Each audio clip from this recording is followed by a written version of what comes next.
Quero dizer também que eu entendo, defendo que a consolidação da democracia passe, sim, pelo respeito aos partidos, não a um único partido, mas aos partidos. Não ao partido que está no poder, mas aos partidos, né? Essa sim, né, isto sim consolida democracia.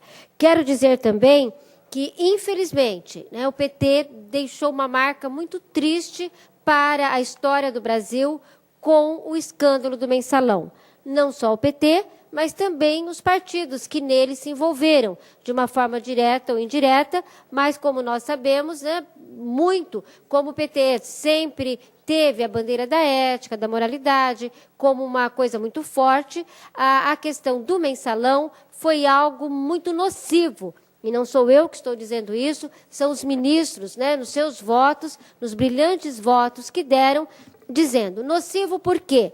Porque não só pelo que aconteceu, para se aprovar importantes reformas, ter uma base aliada, é por isso que eu não concordo com essa questão de bancada, de oposição, situação, eu discordo veementemente dessa situação, eu acho que nós somos eleitos para ser vereadores e temos que ser, na minha opinião, independentes, como diz a Constituição. O que for para votar sim, votamos sim. Votei sim, vereador Cláudio, por isso eu digo que eu não aceito o rótulo de oposição a tudo quanto o prefeito encaminhou para cá e foi importante para a nossa população. Tudo aquilo, todos os projetos, acabamos de votar hoje, aqui o Minha Casa Minha Vida, a alteração do perímetro urbano para isso. Então, tudo o que foi favorável para a nossa população, seja de origem de vereador, com quem eu simpatizo, com quem eu não simpatizo. Todos sabem que várias vezes eu fiquei brava aqui com o vereador Edival, às vezes a gente não combinava em algumas coisas, mas os projetos dele, que foram importantes para a população, de autoria dele, votamos sim. O projeto de autoria do prefeito, que era importante para a população, votamos sim. Né? O projeto do vereador Edival, eu me lembro da história lá de proteger os bancos, né? Votamos sim. Então, não há problema nenhum, porque o que tem que nos direcionar é se o projeto é ou não importante para a população. Então, eu queria deixar isso aqui registrado. No caso específico aqui da administração municipal, o que nos trouxe grande indignação, e por isso assumimos muitas vezes uma posição que não é agradável, professor Cláudio, se eu disser para o senhor que eu assino com alegria uma representação para o Ministério Público, eu estaria mentindo. Eu assino com tristeza. Não traz alegria nenhuma. Ir, por exemplo, como eu fui no Ministério Público Federal, na Procuradoria da República, encaminhar os recursos contra a VAP, encaminhar a representação quanto à maneira como a empresa subcontratada pela VAP, aquela TCR, usou os recursos públicos aqui no nosso município. Isso me trouxe tristeza. Tristeza maior, quando eu tive que ir à Polícia Federal, falei, nossa, o promotor, ao invés dele abrir, ele determinou a abertura de um inquérito policial.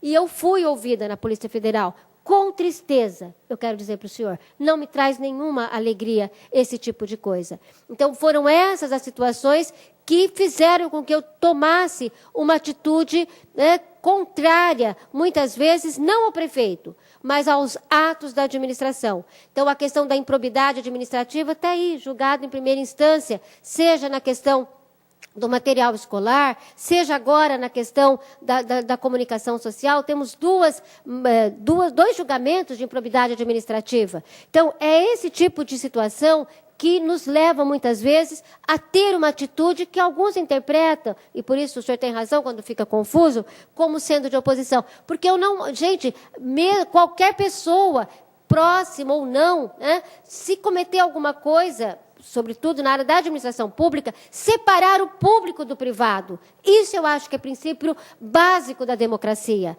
Nós não podemos, não é porque pela amizade que eu tenho com A ou B, que eu posso justificar tudo que essa pessoa faça. Se está errado, eu tenho que dizer, isso eu não concordo, isso fere a legalidade.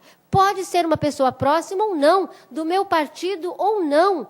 Né? Então, eu entendo assim, que a partir do momento que nós vamos jurar novamente, daqui a pouco, na nossa posse, se Deus quiser, nós vamos fazer um juramento de seguir a Constituição. E aquilo que contrariar a nossa Constituição, a legalidade, a Constituição não fala nem da ética, a ética é princípio. A Constituição fala da legalidade. Então, tudo aquilo que contrariar a legalidade, eu penso que nós não podemos concordar. Isso, para mim, é consolidar a democracia. Agora, que é agradável, não é. Que a gente fica chateada, preocupada, recebi insultos aqui, como eu já recebi nessa casa, pessoas que me negaram a mão de cumprimentar aqui, porque confunde o público com o privado. No caso específico, até entendi, porque era uma pessoa do relacionamento muito próximo do prefeito, e a gente entende, compreende, mas penso que não é por aí. Nós precisamos separar, definitivamente, se queremos consolidar a democracia, na minha opinião, temos que sair do discurso. Na minha modesta opinião, nós temos que mostrar isso na prática, né? Escândalos como o do Mensalão nos deixam profundamente indignados. Isso fere a democracia também. E, para concluir, senhor presidente, eu quero dizer que, se não me engano, foi o ministro Marco Aurélio que disse que uma das ações mais nefastas do Mensalão é que, infelizmente, essa prática disseminou para alguns municípios. Há municípios também que instituíram para votar determinados projetos, para votar determinadas coisas mais polêmicas. Alguns municípios também legalizaram, entre aspas, institucionalizaram o mensalinho, mensalão, mensalinho, seja lá o que for, crime de propina, crime de corrupção. Né? Então, essa prática, infelizmente, ela passou, né, para algumas manutenção de bancadas de alguns municípios, essa prática também passou para lá. Então, esse talvez foi um dos maiores estragos políticos que o Mensalão trouxe. Então, eu queria deixar aqui consignado, dizer que eu concordo que nós temos que respeitar os partidos, tratar todos, né, de maneira igualitária, respeitar as minorias. Eu me lembro que essa é uma prática da maioria dos partidos, né? Mesmo que a gente não esteja no poder, mesmo que o partido nosso não esteja no poder, mas que a gente respeite, porque isso é conquista da nossa democracia. E quando a gente fala isso, é fácil falar, né, num minutinho assim, isso é conquista de muita gente. Há um cemitério em Perus para contar essa história, com ossos, né? De muita gente que morreu com tortura policial. Muito obrigada.